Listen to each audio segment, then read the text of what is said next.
too many of us, who, especially those who grew up in more conservative circles, have been told there's one way to understand Jesus' death. There's one way to interpret the Bible. There's one way to be a good Christian. But the reality is Christianity has always been more expansive and diverse than that. Okay. 1, 2, ready, go. Welcome to the Called to Be Bad podcast. My name is Mariah Martin, and I feel called to be bad. It turns out I'm not the only one. Join us as we dig into all things bad, scandalous, deviant, you know, the stuff that makes good church folks squirm in the sanctuary. Why? Well, because sometimes the scandalous is spiritual, deviant is divine, and bad is beautiful. Say yes to the call, and let's see what holy trouble we get into today. Hello, Naomi. Hello. This is Naiomi Gonzales. Their pronouns are she, they, and Naomi is a professional nerd, which, amazing. That's, like, if I would have known that that could have been a possibility, that's what I would have said. Like, when I grew up, I want to be a professional nerd. That's, yeah. They have a BA in Religious Studies from Moravian College, which is now Moravian University, an MDiv from Bright Divinity School, an MA in Middle Eastern and Islamic Studies from George Mason University, and an MA in History from Texas Christian University. They are Puerto Rican, queer, and non-binary-ish. They have a passion for helping other Christians, especially those questioning fundamentalist Christian theology, expand their understanding of God. They affirm a radical God that rejects homophobia, transphobia, sexism, imperialism, and exploitation of all types. You're challenging me to really, like, up my bio game. Like, all I say in my bio is, like, I'm a pastor, I have a podcast, and I have some chickens. Like, that's what I say. I need to like spruce that up a little bit. So I found Naomi on Instagram because they have an incredible Instagram. We got talking and we decided to talk about Jesus's death, which is also known in the seminary nerd world as atonement theories. Yeah, so we're going to talk about Jesus' death, but first, Naomi, what are you drinking today? So I'm drinking like apple cider, but one of the apple ciders that come in a box that you can get from Kroger, and it's powdery, and you just put water and then you mix it up. It's not as good as real apple cider, and it's basically just sugar water, which is what I love. So yeah, that's the important part, is that there's sugar. Yeah, and so I am drinking coffee today. Surprise, surprise. I'm basically always drinking coffee. I don't keep it exciting.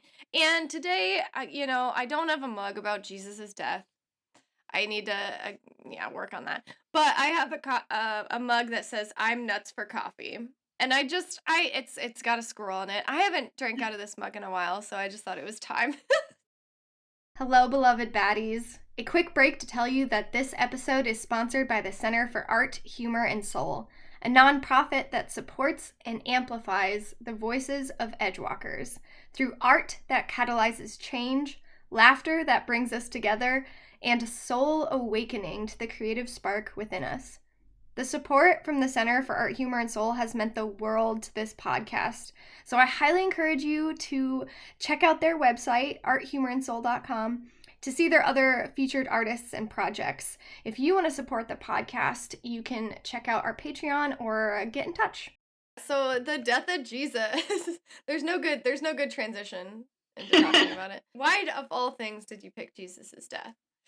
And I say that in the, like, not a judgy way, like, in a, like, yeah, I get it way. So I'm passionate about this topic just because I've had some personal experiences with how harmful bad theology can be. I grew up in a not so great household, and church became like my second home, especially because it was very, I don't know, some people use the language high control, but like we were in services multiple days a week. Sunday was often from like 10 a.m. with Sunday school to like 3 or 4 p.m. There's sermon, which, you know what, I'm a nerd, so I kind of enjoyed that. But when you spend so much time there, it becomes a second home. And there was a lot of good things about that church. The pastor and his wife were bivocational, which meant essentially that they poured in their own time and money to keep this congregation going. A lot of the members were poor Latina people, so we earned what we had, we earned and fought for. But there were some not so great aspects, including, the hours-long services, and the sermon itself could last an hour or two. And a lot of the sermon was like focused on Jesus' death, because our whole theology essentially was humans are horrible. We all deserve to burn in hell forever. The only thing that could save us is Jesus' death. And so that was a lot of the focus. And that's problematic in so many ways. But one thing I've thought about and reflected on since I've left that church, like, I don't know, when I was 17 and I'm 32 now, but like a lot of us also came from abusive households or were in domestic violence situations, struggled with addiction and mental illness, and we were Hispanic, so we had a dominant society that told us that we were worth less because of our ethnicity and race. So this theology kind of just reinforced that notion. And while the church itself did provide us with some meaning, because it required so much from us, the theology itself was really problematic, and I think was harmful in so many ways on an individual level. Yeah, that's interesting how the church kind of reflected your broader culture and kind of dug the knife in a bit. I mean, I love preaching and I love sermons, and I could probably preach way longer than I do, but yeah, that's a long time to be in church. I think socially, I would struggle with that. Like if it was just me doing a sermon and then I could peace out, I think that would be fine. But yeah, that's a long time to be in church, and it really does. It can become your whole world. Like I think that's why I mean, this is a whole different topic, but I think that's why churches are getting smaller, is because people are finding their social, they're doing more stuff than church, and then it's like they don't have enough energy. But yeah, yeah, that makes sense that you would want to, after kind of leaving that context, reflect back and be like, okay, what is actually helpful when we talk about Jesus' death, and what reinforces harm? Um, so, yeah, can you walk us through some of the main atonement theories and maybe name some of the theories that were used in your congregation, um, and what you kind of are leaning towards now? Yes. So I've decided to focus on, I think, 4 or 5 of them, and they're going to be like brief sketches. So there's going to be a lack of nuance sometimes. So if there are any actual theologians or people with PhDs listening to this, sorry, for sake of time and for sake of clarity. I mean, we could like have a whole podcast on this. Yeah. So, yeah, no, fair. And one thing that I found particularly interesting is that a lot of these atonement theories are in conversation with one another. So they don't typically occur in individual silos. They usually influence each other in some way, even if it's just like, wow, that atonement theory is wrong. This one's right. So like they're not usually developed separately. They're usually talking to one another, for better or worse. Sure. And I'm not going to do it in any order, because I tried to do that and I was like, this is too complicated. So I'm going to start off with the moral influence theory, which understands Jesus' death as a manifestation of God's love for humanity. It rejects the idea that Jesus' death was a ransom to the devil, or that it was needed to satisfy God's honor, which we'll talk about more a little later. And it rejects the emphasis on God as being cruel and vindictive. So yeah, so and then wait, sorry, can you say what that was again? Moral influence theory. Moral influence theory. Okay. So it asserts that, when humanity gazes upon Jesus on the cross, they're so overcome by God's love that they are inspired to repent and change. Interesting. I am horrible at pronouncing names, so I will butcher some of the church fathers' names or influential theologians, and again, I'm so sorry. But Abelard, Abelard, who's kind of credited with formulating this theory, views views the cross as, and I'm quoting him, the school of penitence of the human race, for there men, of course, masculine language, of all ages and races have learned the depth and power of the love of God. So yeah, again, it's more about how God's love is reflected through Jesus's death, and that somehow touches humanity to repent and to experience God's love. I don't know that I've heard of this theory before, that Jesus's death impacts our morality, and that's what kind of leads to salvation or change. Interesting. Yeah. Yeah. And then, of course, some of the critiques people have about this, especially those who don't hold on to this theory, are, well, it doesn't adequately take into account sin or God's judgment. So that's something that people have critiqued it for. Next, I'm going to talk about Christus Victor and or ransom understanding. I say and or because when I was doing research on this, some scholars and preachers combine them because there's like minor differences, but then others are like, no, they're separate. Or then others are like, well, actually the ransom theory is a subset of the Christus. And I'm like, you know what? It doesn't matter to me. I'm just going to talk about them. But I just want to throw that out there in case, people do research and they're like, well, I thought they were the same. It depends on who you ask. So in the ransom theory of atonement, Jesus' death is depicted as paying a ransom, typically to the devil. So for humanity's sin, or it's God's offering of Jesus to the devil as a payment for humanity. This payment, though, is often portrayed as some sort of trick. So one of the proponents of this was Gregory of Nyssa, I think that's how you say it. And he describes the process by saying, Satan, like a greedy fish, swallowed the Godhead, Jesus, like a fish hook. Along with the flesh was the bait. And so this fish hook, it ends up breaking up the power that Satan has over humanity. So yeah, picturing all the people I know that love fishing, like really like latching onto that. That's hilarious. Yeah, and then the question is, okay, but why does God have to trick the devil in the first place? Why does the devil have more power than God? Yeah. Anyways. Exactly. That's definitely one of the critiques for it. And then in the Christus Victor model, Jesus and God are pitted as in a giant battle against Satan, and between good and evil. So the death and resurrection of Jesus are understood as the triumph of God over Satan.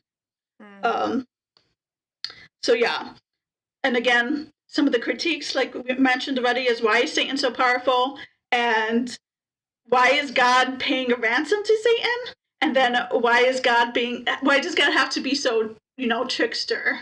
So yeah, Trickster God. But you know what? That sounds like a cool name for an album or something, or a band. Trickster God. So, yeah.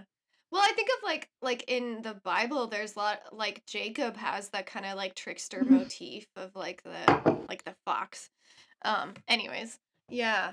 And wasn't there? So I should have looked brushed up on my atonement theory before this. Michelle Hirschberger, who was one of my professors at Heston College, she has a great little book called "Why Did Jesus Die and What Difference Does It Make?" And I'll link it in the description.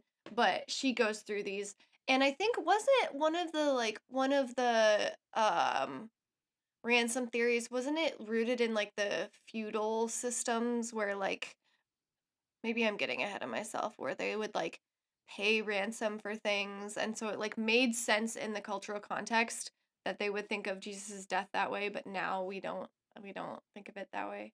Is that making any sense at all? Yes, I don't know if it's considered one of the ransom theories. Again, I'm not an expert on this, but that is what I've read about the satisfaction theory, which is the next one I'm going to talk about. Well, I was just reading your mind. Exactly. And it's also hard because these names obviously came up like afterwards. Like, I don't know, maybe Anselm or Gregory were like, oh yeah, this is what we're going to call it. But I think they were imposed afterwards. Yeah. So yeah, the satisfaction theory was developed in the 11th or 12th century. And yeah, in this time period, when someone offended another person or caused them harm, they needed to give some sort of compensation or satisfaction um, to the person that they harmed. And so, of course, this depended on what they actually did, what harm they caused, but it also depended on the status of the person. So the compensation would be different if someone was a member of, say, the royal family, than if they were a member like of just a regular human being. So like, which I guess kind of makes sense. Like if I don't know if I accidentally punched you and then I accidentally punched President Biden, I think the consequences would be different. So if that's true of humanity's relationship with each other, at least in a feudal system, then why wouldn't that be true with humanity's relationship with God? Sin brings dishonor. Exactly. Sin brings dishonor to God, and humans need to compensate for that, or they need to somehow bring satisfaction to God. But how can humans who are finite and weak bring honor back to God? How can they bring satisfaction back to God? What could they possibly do? Well, that's where Jesus comes in. So Jesus is understood to be both God and human. And as God, Jesus is sinless. And as human, Jesus' death is rendering the satisfaction that you and I couldn't do because we're sinful, fallen human being. So humanity owes God a debt of honor we can't possibly repay. So that's where Jesus, who's both God and human, comes in, and he's the only one that could satisfy this debt. And there's quite a few critiques of this one. One is does it really make sense now? Like in the light of feudalism? Like feudalism isn't a thing anymore. Like does it? I love that the biggest critique is like this makes no sense. Like but like when you think about it, like Jesus' death and resurrection doesn't really make logical sense. So to try to make all of these like theories about why Jesus died makes logical sense. Like it's kind of like, but anyways, that's different maybe. So continue. True. And then another one is like, can humans really dishonor God? Like how can we take away any honor from God if God is so like infinite and large? But one critique that I particularly think is more powerful and makes a bit more sense is from Dr.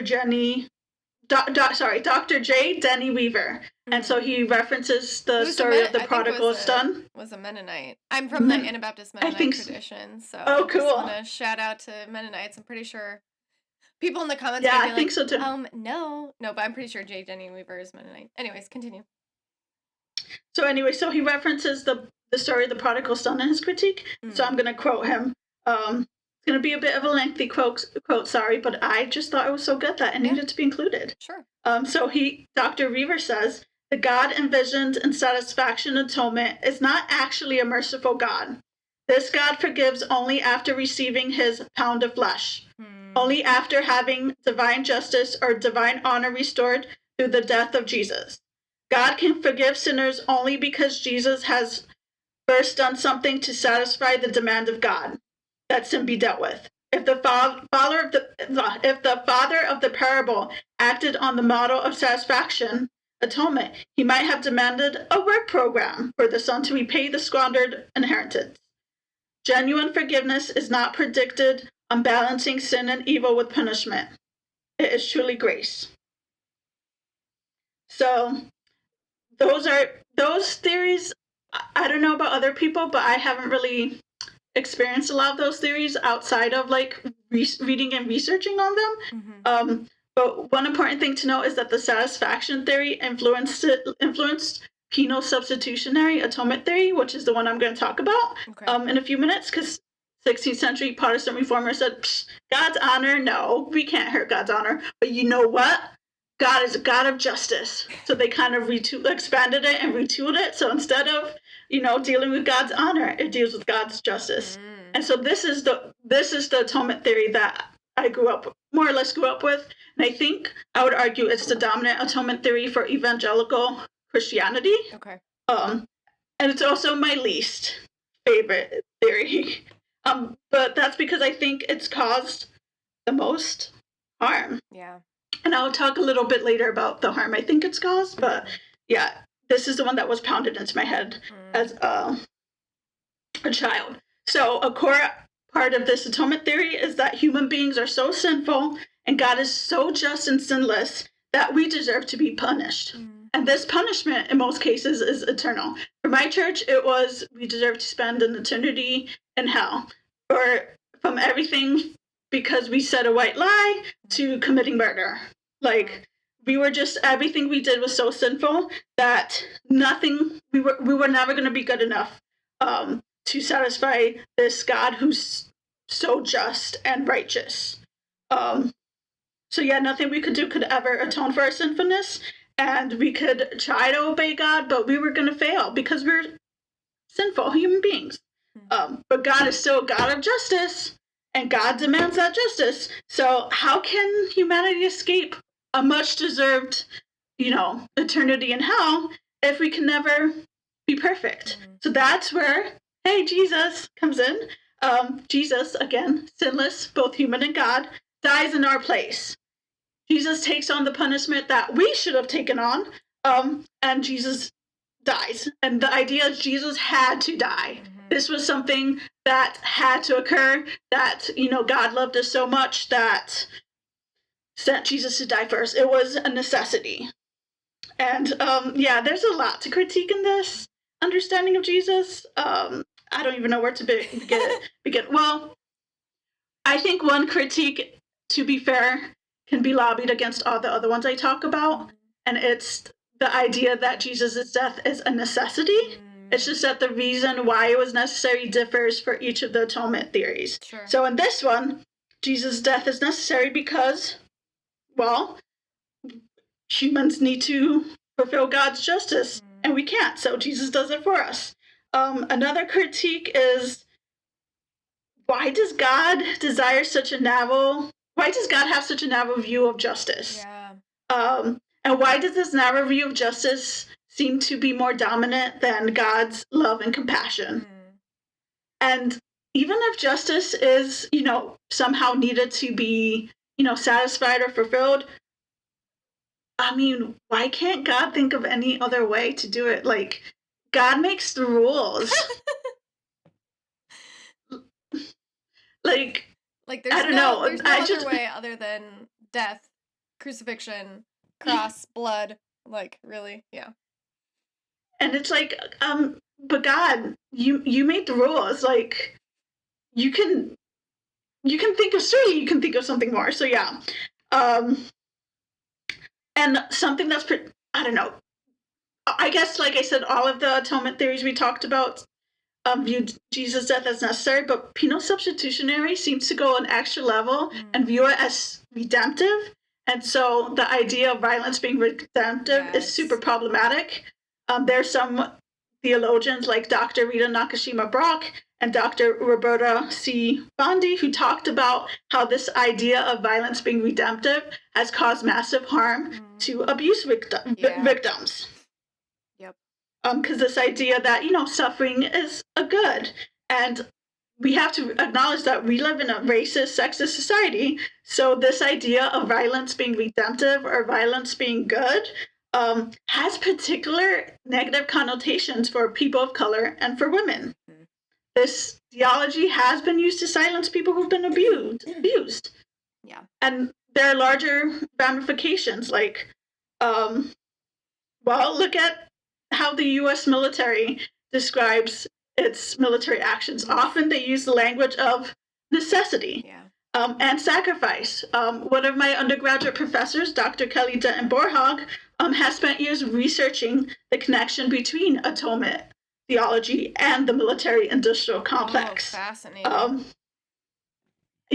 During the height of the war on terror, presidents, politicians, religious leaders often talked about how the sacrifice of U.S. soldiers was necessary to protect democracy. and any attempts to question this idea was met with hostility. Yeah. And then, sometimes this depiction of soldiers' sacrifice being necessary was also combined with the idea of Jesus' death. So, who are we to question either version of death has kind of been the idea. And then one more critique I want to point out is from Dolores Williams, who's one of the key figures of womanist theology. And she ties penal substitutionary theory to the long history of violent exploitation of Black women. And I'm going to quote again. I like quoting from my original sources. I spent so many years in academia, so they're like original sources. But anyway, so she points out Jesus represents the ultimate surrogate figure. He stands in the place of someone else, sinful humankind. Surrogacy, attached to this divine personage, thus takes on the aura of the sacred.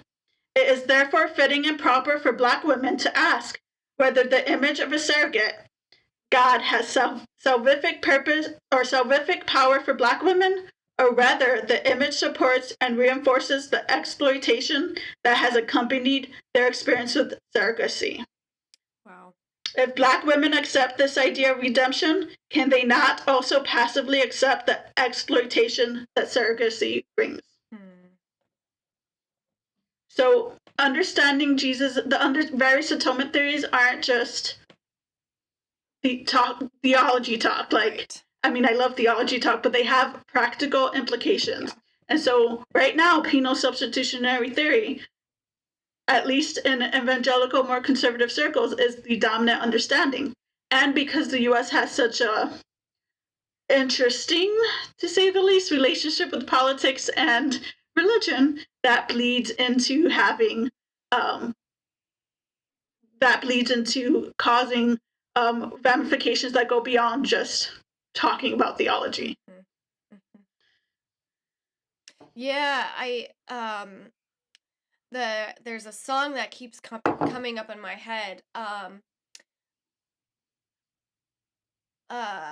don't want to sing it. It's like the one that's like, he came to die, rejected and alone, like a rose trampled on the ground. Yeah.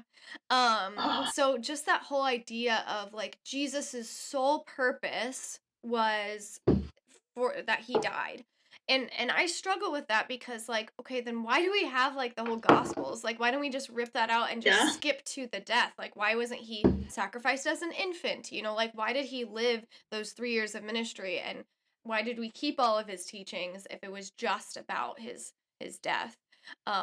And my sister, I hope it's okay to say this, I'll ask her and I'll take it out if it's not, but my sister remembers sobbing hearing that song and like thinking about how like she was trampling Jesus on the ground. Yeah. Or like just that visual of trampling roses. That was just like, yeah, that sticks with you. We think that it's our fault that Jesus had to die, and what does that do to our psyche and our sense of our conscience.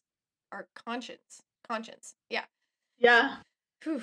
Yeah, the only, like, the church I went to, we weren't allowed to go to movie theaters, but the one movie we were allowed to watch in the movie theater was The Passion of the Christ. Yeah. And which is wild because I think Mel Gibson was Catholic or something, and there's a lot of anti-Catholic sentiment in various, like, evangelical circles that might be changing with the rise of more conservative Catholicism and but anyway, but like we would go there and we were allowed to watch it. We were like teenagers, like 13, 14 and up, and we would just cry in the movie theater. I sobbed at that movie. Yep, I remember watching it in college, which I call my conservy phase, and just like sobbing. And like, okay, it's not that Jesus' death wasn't sad, but it's the glorification of violence. It's the Hollywoodization of what happened, and that it is presented as personal, as like, you did this, you were the one nailing him to the cross with your sins because of your mistakes, and that's why Jesus had to die. Yikes, that's so much, especially like if you put that on children. Like, exactly, I'm not saying that our actions don't have serious consequences. But that's different than like you murdered God in flesh, God incarnate. Like, yikes. And then not to mention the long history of anti-Semitism that Ugh. some of these understandings of Jesus' death has infused. And part of a lot of it's like anti-Semitism itself. Like there's no like Right, you did it, but underlying thing also other than really the like the Jews did it, and also like exactly. yes. Oh, And then and part of it is not understanding that the Gospel of John, it was written probably when the early Jesus followers were being kicked out or about to separate from Judaism. So there's a lot of hostility. It's like I always describe some of those verses as it's an inter-community battle. Like it's not Christians hating on Jews. It's people within the same religion arguing and seeing things differently. Because Christianity was a big part of Judaism for a while. So like when people say things like that, I'm like, you're just being anti-Semitic. Like that has no basis in actually, if you understand and interpret the Gospels, and understand its historical context. yeah. And I think you asked me a question about what my preferred or like which one I like best or something. I forget. Go for it. So I guess with the ones the like 4 or 5 I've talked about, the moral influence theory is the one I prefer more, just because I like that it de-emphasizes the idea of God's wrath and judgment. It's still a bit problematic because it still views Jesus' death as a necessary part of salvation, and I think I'm moving away from that. But one of the things I do think is important to like talk about, and I've just only scratched the surface on reading about alternative atonement theories. One thing I want to know is that, or I want listeners to understand, is that theology and understandings of Jesus' death are extremely diverse. There's no one correct theory. I mean, we see that I gave like 4 or 5 really quickly, and too many of us, who, especially those who grew up in more conservative circles, have been told there's one way to understand Jesus' death. There's one way to interpret the Bible. There's one way to be a good Christian. But the reality is Christianity has always been more expansive and diverse than that. And a lot of these atonement theories that I talked about, they made sense in the historical context. They made sense in light of how religion and society functioned back then. Yeah. And many of those theories are hundreds of years old or more. And our understanding of Jesus, of God, of humanity has changed. And I think our understanding of Jesus' death has to change. And that's not as like sacrilegious as people think, because Christianity is a dynamic, changing religion. And it would do, and I just want to say, we also don't have to think that there only needs to be one understanding of Jesus' death. We can have multiple understandings, and but what, they're contradictory and they might be in tension with one another. I'd hate to break this to you, but have you read the Bible? The Bible is in tension and contradictory with one another. Yeah, with itself, yeah. And that's okay, and that's good, and that reminds me of like Pete Enns when he talks about like the contradictions in the Bible are there for a reason, and they're there to guide us towards wisdom, because what in life is so simple that there's just like one way, one answer, like we're constantly met with contradictions, and like can we hold them in tension and grow in wisdom, and that of course is reflected in the Bible. Exactly. I think now personally, so my understanding of Jesus is centered as Jesus being a liberator from injustice and advocating for the ushering of the kingdom of God, which is not like any of the kingdoms of the world, and is not, I want to be clear, when I say kingdom of God, I'm not talking about like Christian nationalism or, forcing people to just be a Christian. I'm talking about a world where injustice is no longer a thing. I'm talking about equality.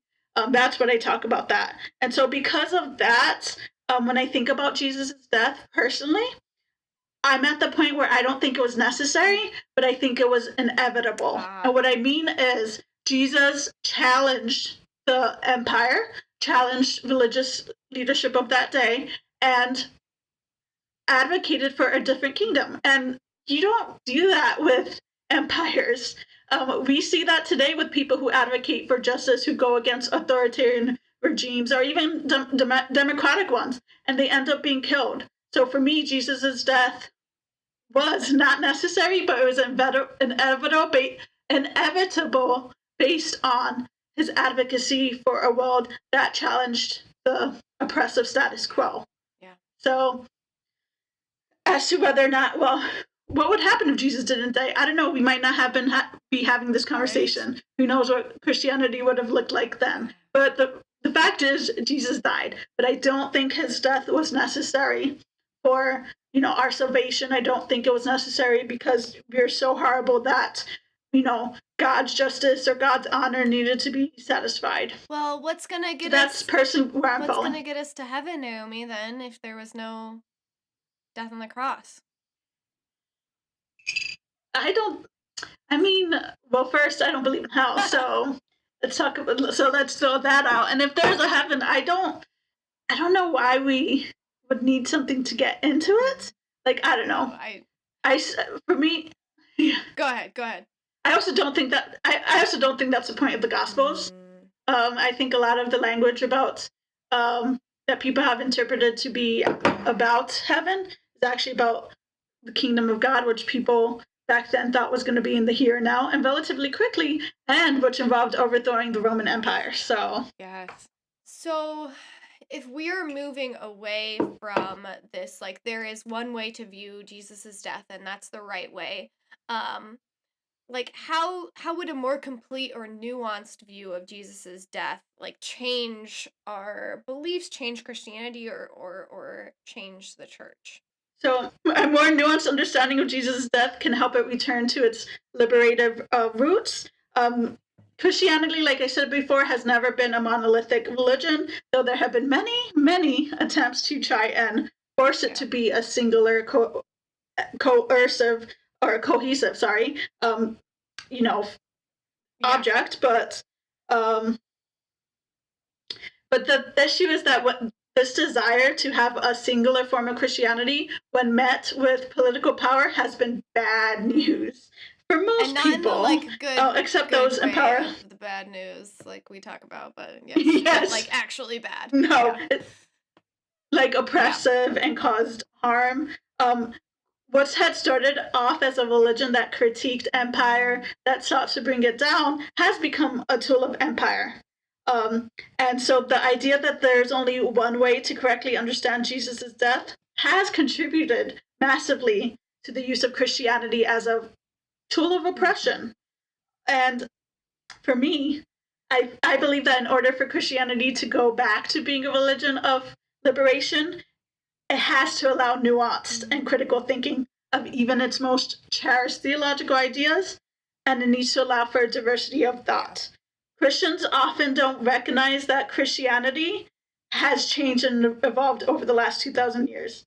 American fundamentalism is a 19th and 20th century invention. Christians didn't always view or understand the Bible or God or Jesus in that way.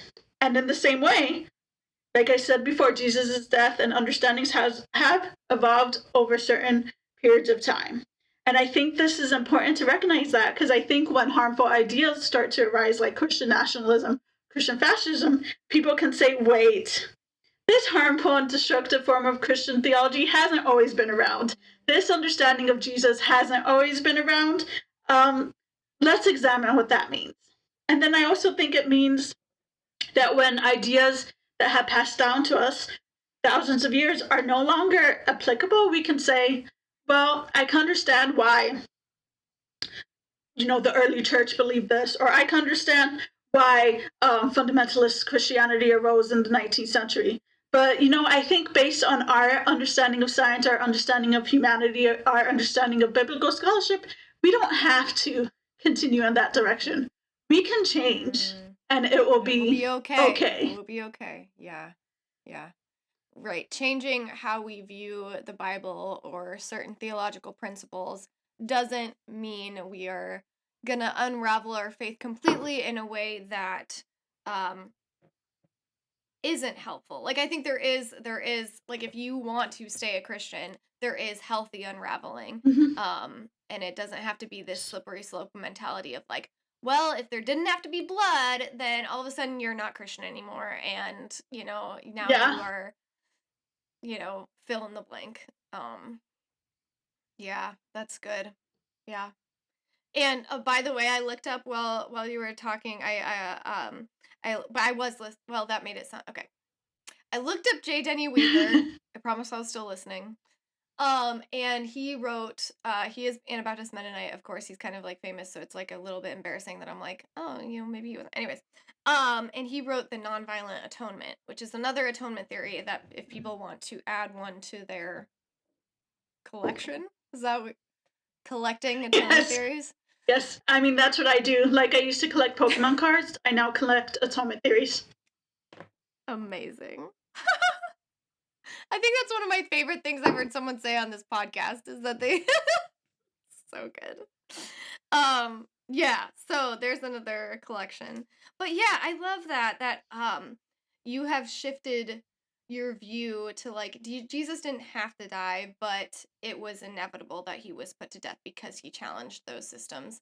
And it's okay to grow and change as we as a society grow and change. That doesn't have to be threatening. Well, what would you say if someone said that you were a bad theologian, a bad Christian, whatever identity hits home, because of your view on atonements? And I think I've seen you say on Instagram that you get quite a few trolls or quite a few pushback, some Yeah. pretty strong pushback.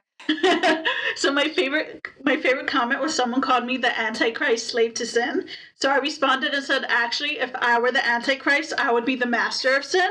But it was just very interesting because I was taught the Antichrist was going to be this like beautiful, charismatic, powerful person and not that queer, non-binary person with six-figure student debt. But like apparently the Antichrist decided to yeah. yeah, I mean really I was like, and then would I really be using my Antichrist powers to create an Instagram page and not like, I don't know, get rid of my student loan debt? Like, priorities, come on. But anyway, at this point, if someone were to say I was a bad Christian or bad person, whatever, I just say I don't care. Like, they're not, usually when people say that about me, they've already made up their mind. Like, they're not interested in, having a nuanced conversation about it. They're not interested in my conversation. So I kind of just make jokes like I just did about the being a master of sin, or I just ignore them because I'm interested in reaching the people who either are just open to a different view of Christianity. They don't have to be Christian themselves, but who just want to know if there's something else, or people who are deconstructing and struggling. Like, they're not my audience, to people who are like, oh, you're a bad Christian, you're going to hell, or like rejecting a God who cruelly torments people to an eternity of hell, or who requires that Jesus die a horrific death, makes me a bad Christian. Then I wear that with pride. I'm a bad Christian. Yes. No, I really appreciate it, and I appreciate what you're doing because it feels like there's a very small group of people that are doing this like decolonizing, deconstruction work and are still committed to the church. Like it is totally understandable if people are like, I can't do it anymore. I Yeah. can't be a part of it. And so I would never like say like, oh, that's wrong or whatever. But yeah, that you are committed to being in it and also offering up your constructive critiques, I think is admirable. Mhm. Because it's not for everybody. So Yeah. yeah. Thank you. Well, do you have any final advice for anyone who is kind of doing this work of re-examining Jesus's death and what it means for their faith? Just to keep going, like, no matter where this path takes you, if it leads you to a path that's more liberative, more compassionate, I think it's the right path. Like, I'm not invested in people whether or not they stay Christian or not. I am invested in them advocating for a society that's more just and advocating for the dismantling of oppressive institutions. So whether that leads them to stay within Christianity or go somewhere else, that's my hope for them, that they keep asking questions and that they also know that wherever they end up, is perfect. It's their journey and it's Amazing. valid. Yes. And not to be so caught up or scared on like, well, what if I unravel this and my whole faith is gone? Then something else will replace it, something that more beautiful and more liberative. Just trust in yourself. Oh, that's yes. I'm getting like shivers. Yes. Yeah, so Naomi, would it be okay would it be okay if I bless you and all of our baddies watching and listening to this episode? Okay. Yes. Naomi and all of you beautiful baddies out there, may you go from this episode lit up with a curiosity to learn more about Jesus' death and what that means for your faith. May you know that no matter where your questions take you, God is there. You are held. Amen. That's all for this episode of Called to Be Bad. Keep being your bad, beautiful selves, and I will see you next time.